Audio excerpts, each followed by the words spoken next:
Ninth class का first chapter the French revolution को revise करवा रहे हैं। इसका पहला सेक्शन रिवाइज करवा दिए थे, जिसमें फिलोसफर्स कंट्रीब्यूशन, फिलोसफर लोगों ने क्या कंट्रीब्यूट किया था फ्रेंच रिवॉल्यूशन में, फ्रेंच रिवॉल्यूशन का सोशल और इकोनॉमिक कॉज क्या था, सबसिस्टेंस क्राइसिस क्या था, ये सब टॉपिक फर्स्ट सेक्शन में पढ़ाए थे।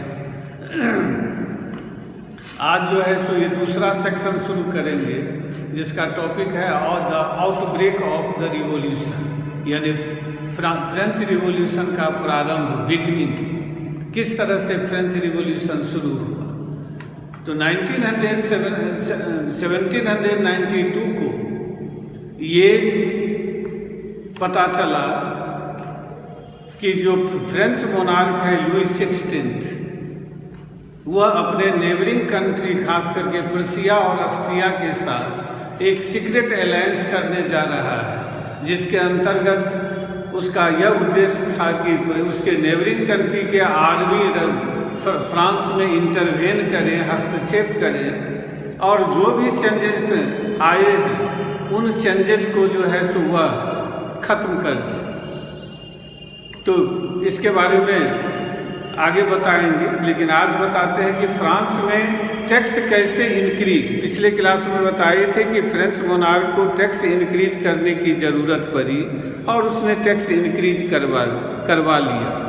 लेकिन ये कैसे इंक्रीज हुआ, तो उस समय ओल्ड रीजिम में, यानी फ्रेंच रिवॉल्यूशन से पहले फ्रांस में यह व्यवस्था थी कि फ्रेंच मोनार्क अकेले टैक्स इंक्रीज नहीं कर सकता था। इसके लिए एक पॉलिटिकल बॉडी होती थी जिसको स्टेट्स जनरल कहा जाता था। इस स्टेट्स जनरल के 1200 मेंबर होते थे। क्योंकि फ्रेंच सोसाइटी 3 स्टेट्स में डिवाइडेड था, इसलिए प्रत्येक स्टेट के रिप्रेजेंटेटिव इसमें होते थे। 300 क्लर्जी क्लास के इसमें रिप्रेजेंटेटिव होते थे, 300 नोबिलिटी क्लास के रिप्रेजेंटेटिव होते थे, और 600 कॉमन पीपल के रिप्रेजेंटेटिव होते थे।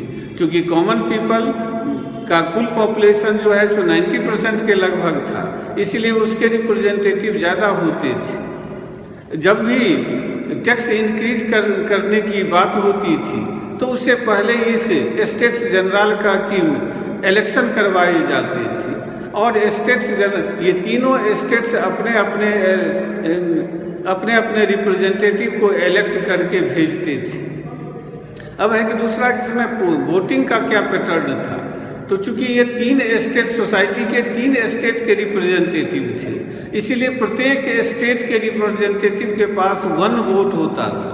मतलब इसका ये हुआ कि ये 1200 रिप्रेजेंटेटिव के पास सिर्फ 3 वोट्स थे।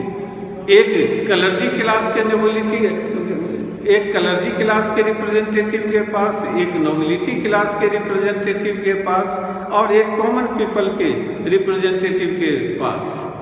जैसा पहले बताए हैं कि नोबिलिटी और क्लर्जी क्लास को कोई टैक्स नहीं देना पड़ता था, इसीलिए जब भी टैक्स इंक्रीज करने की बात होती थी तो ये दोनों मोनार्क को सपोर्ट करते थे। मतलब इसका ये भी हुआ कि इसका 3 वोट्स में से 2 वोट्स क्लर्जी और नोबिलिटी का सपोर्ट करता था टैक्स इंक्रीज करने का, जिसके कारण टैक्स इंक्रीज हो जाता था। लेकिन इस बार जो मीटिंग बुलाई गई, तो इस मीटिंग में जो है सो 3rd स्टेट के 600 मेंबर्स में से अधिकांश मेंबर मिडिल क्लास के लोग थे, कॉमन पीपल के, जो एजुकेटेड थे, और ये लोग जो है पूरी तैयारी करके आए थे। इन्होंने मीटिंग में शामिल होने से पहले ये अनाउंस कर दिया था कि कॉमन पीपल के लोगों को यदि कोई एडवाइस देना है, कोई सजेशन देना है, तो लेटर लिखे रिप्रेजेंटेटिव के पास। तो ऐसे 40,000 लेटर जो है सो 3rd स्टेट के रिप्रेजेंटेटिव के पास आए थे। इस बार 3rd स्टेट के रिप्रेजेंटेटिव ये भी सोच करके आए थे कि वे लोग कहेंगे कि डेमोक्रेटिक प्रिंसिपल के आधार पर वोटिंग कराया जाए। डेमोक्रेटिक प्रिंसिपल में होता है 1 पर्सन 1 वोट। तो इस तरह ये चाहते थे कि उन सभी 1200 मेंबर के पास 1-1 वोट हुआ, तब वोटिंग कराया जाए। लेकिन इसको मानने से जो है सो लुई 16 इनकार कर दिया, क्योंकि वो जानता था कि यदि ऐसा करने पर वो टैक्स इंक्रीज नहीं कर पाएगा।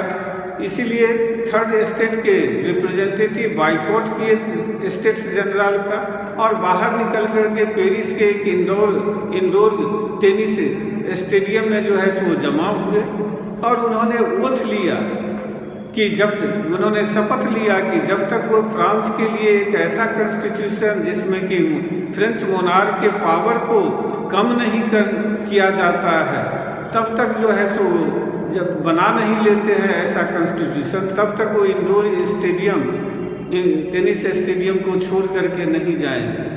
और उन्होंने अपने आप को नेशनल स्पोक्समैन डिक्लेयर कर दिया कि वही जो है सो नेशनल राष्ट्र के प्रवक्ता है, यानी देश के तरफ से बोलने का कुछ करने का अधिकार उन्हीं के पास है, क्योंकि वो 90% कॉमन पीपल के रिप्रेजेंटेटिव हैं। ये उन लोगों का साथ जो है सो मिराबियो और एवेसिए नाम के दो व्यक्ति दिए। मिराबियो जो है सो एक नोबिलिटी क्लास से बिलोंग करता था और आवेसिए जो है सो क्लर्जी क्लास से बिलोंग करता था। अब इस मोराबियो ने इस बात का सपोर्ट किया कि जितने भी फ्यूडल ऑब्लिगेशन हैं, यानी सामंती व्यवस्था के अंतर्गत जो कॉमन पीपल को जो टैक्स वगैरह सब पे करना पड़ता है, उसको जो उनको प्रिविलेज मिला हुआ है क्लर्जी और नोबिलिटी को, इन सब को खत्म किया जाए। आवेसिए ने जो है so what is third estate नाम से एक पम्पलेट निकाला। मिराबियो ने जो है सो एक बड़ा ही इन्फ्लुएंशियल स्पीच दिया थर्ड एस्टेट के रिप्रेजेंटेटिव के पास। इधर ये सब घटना जब घट रही थी तो इधर उस साल 1789 के में जो फ्रांस में बहुत ज़्यादा ठंड पड़ा था, फसलें मारी गई थी, क्रॉप फेल्यूर हो गया था, खाने पीने की चीज़ें बहुत ज़्यादा महंगी हो गई थी।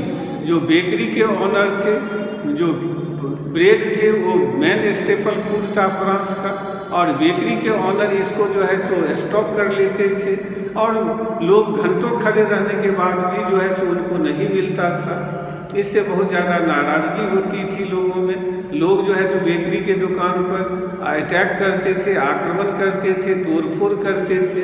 इधर गांव देहातों में इधर शहर में यह अफवाह फैली कि मोनार्क जो है सो अपने आर्मी को पेरिस में बुलाया है, जो कि थर्ड एस्टेट के द्वारा कॉन्स्टिट्यूशन बनाने के काम को जो है सो रोक देगा। इससे नाराज होकर के कॉमन पीपल के लोगों ने एक आर्मी बनाया जिसको पीपल्स मिलिशिया के नाम से जानते हैं, जिसमें 7000 जो है सो मैन और वुमेन इसके मेंबर थे। दूसरी तरफ गांव देहातों में यह अफवाह फैली कि जो लैंडलॉर्ड लोग हैं वो बैंड ऑफ ब्रिगेंड, यानी ब्रिगेंड का मतलब लठेत, तो लठेतों का एक दल को बुलाया है जो खेतों में लगे हुए जो राइप क्रॉप हैं, पके हुए फसल हैं, उसको जला देगा, जिससे कि लोगों में लोग स्टार्व होने लगेंगे, भूखों मरने लगेंगे। और इस स्थिति में वे जो है सो लैंडलॉर्ड के महलों पर, उसके गोदाम पर, इस सब पर अटैक करने लगे। उनके जो है सो खेती बाड़ी के जो औजारों को जो है सो सीज कर लिया। ये अगले क्लास में बताएंगे कि आगे जो है सो क्या सब परिवर्तन है।